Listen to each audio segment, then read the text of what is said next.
This is Optimal Living Daily, episode 1619, on Transforming the Judgmental Mind, Stories from 7 Days of Silence, Part 2, by Dr. Elana Miller of ZenPsychiatry.com, and I'm Justin Malik. Happy Sunday and welcome back, or welcome for the first time if you're new here. This is where I read to you like a big ongoing audiobook, but from many different authors.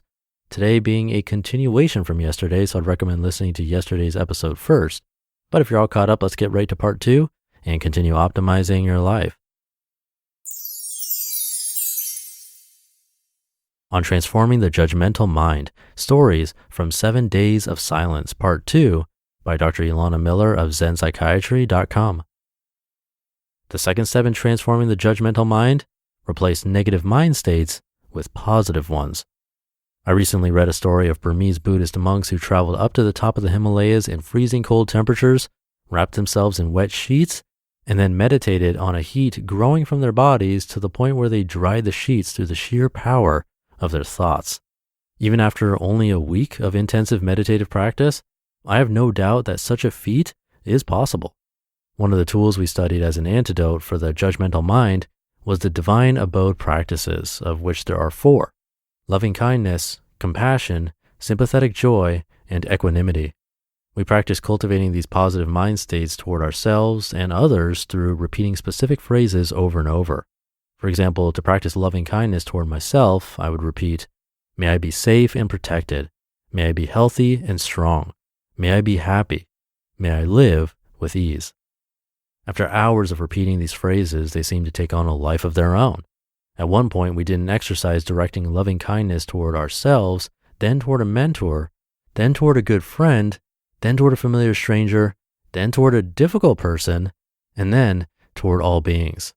Over the 45 or so minutes of the exercise, I swear I could feel an inner ray of warmth and compassion grow and grow until it emanated out of the entire world. And then when I noticed my mind drifting into judgment, I could repeat these phrases to myself and feel the negativity drift away as it was replaced by joy. With practice, I could choose to let go of negative mind states and replace them with positive ones.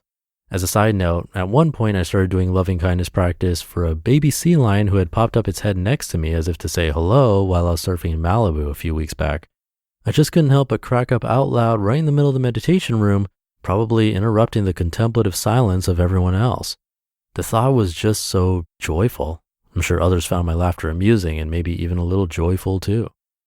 Meditation is a tool, not a cure, for all of life's problems. I'll admit by the end of the retreat, I was ready to drink the Kool-Aid. A few experiences right at the end, though, helped rebalance my perspective, for which I am extremely grateful.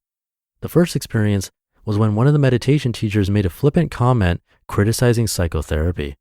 At first, I was a little hurt. I practice psychotherapy and have benefited from receiving it, but then recognized that this comment was very similar to what I often hear from my psychotherapy supervisors who subtly, or not so subtly, criticize forms of therapy that they do not practice. I believe this is driven by ego. When one dedicates his or her entire life toward developing expertise in a particular style of therapy, one likes to think that they are not missing out on something else that could, at times, be more effective. So in this context, I understood the impulse of my teacher to make a somewhat careless comment criticizing a practice different from what she has dedicated her life to teach. This moment helped me realize that even meditation teachers, far more spiritually developed than I, are human beings just like the rest of us. The second experience happened the final evening when I could not fall asleep because I was overcome with guilt about something that happened long ago. 2 years ago, my boyfriend was seriously injured in a motorcycle accident, was hospitalized, and needed surgery. I felt I had not done enough in some key moments to help him. Grief and guilt about this situation had been overwhelming me all week, which surprised me because this is not something I think about much, and it happened so long ago, although the environment of the retreat seemed to make all sorts of suppressed emotions resurface. I felt guilty because I had watched him suffer overnight without pain medications because of the inexperience of the intern taking care of him, and I'm a doctor, and he was in the hospital where I had trained, and I felt I should have been able to do more to help him. I had cried it out and had done loving kindness, compassion, and forgiveness practices for myself, but still the grief would not go away. I was tired of it. I thought to myself, I'm going home tomorrow and I've got shit to do. I can't keep crying about this.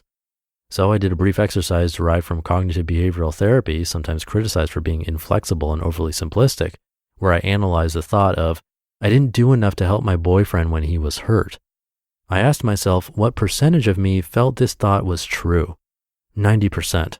Then I listed in my head all the evidence that it was. I wasn't pushy enough with the nurse to get him pain medication. I didn't insist on speaking to the doctor directly. For hours, I didn't do anything, feeling helpless and out of control, etc., etc. Then I listed all the evidence that this thought was false. I did harass the nurse about a dozen times and even had the nurse supervisor paged. When the doctor came to the room, I negotiated with him when I felt the amount of pain medicine he offered was not sufficient. I pointed to his medical record indicating what he had received in the ER. I calmly, convincingly argued that my boyfriend was not a drug seeker and that he barely takes Tylenol and that there was no reason not to give the doses I requested. The following day, I carefully, insistently followed up with the doctors to make sure nothing would impede his speedy discharge. I drove him home and took care of him around the clock for the next 2 weeks, which fortunately happened to be my vacation time. Through the whole experience, I stayed by his side, translating the medical jargon, reassuring him that he would be okay, etc., etc. Then I asked myself, what percentage of me still believes that I didn't do enough? 20%. Phew, relief. This moment showed me that while meditation practices are powerful, they are not a cure for all of life's suffering. At times, there will be more effective tools for one's problems, and the most skillful clinicians will need to weave mindfulness and meditation wisely into the moments when it is most needed and leave it to the side when it is not. Because honestly, there's no scientific evidence that any one tool or style of therapy, including mindfulness, is consistently more effective than any other. And in my study and experience, all of the therapeutic tools to ease suffering, including mindfulness, share more in common than their advocates realize or would like to admit, which now seems obvious. After all, human suffering is as universal as the tools and strategies, whether ancient or modern, we have developed to alleviate it. You just listened to part 2 of the post titled On Transforming the Judgmental Mind, Stories from 7 Days of Silence by Dr. Elana Miller of ZenPsychiatry.com. Great stuff in this post from Dr. Elana. I'm glad she mentioned that meditation is a tool and not a cure-all. Often people go in either thinking meditation will cure them of certain issues or that it's a weird mystical thing where you become enlightened and then you're done. I don't see it as either. To me, it's a simple exercise like going to the gym. You're never done. It's like going to the gym for your mind. It's a concentration practice in a lot of ways, but also an awareness practice. And that combination of mindfulness and awareness can alleviate a lot of suffering that we cause ourselves because we don't realize it's all in our heads. It's really that simple. And she mentioned that at one point they did an exercise directing loving kindness toward herself, then toward a mentor, then toward a good friend, toward a familiar stranger, difficult person, toward all beings. That kind of meditation is something similar I walked listeners through on the Meditation Minis podcast, January 19th, 2020 episode. It's one where you give loving kindness out to someone else. It's the most powerful meditation practice I've tried, so if you want to check that out, you can listen to the Meditation Minis podcast episode, January 19th, 2020. That should do it for today and this weekend. I'll be back tomorrow for Minimalist Monday, so I'll see you there where your optimal life awaits.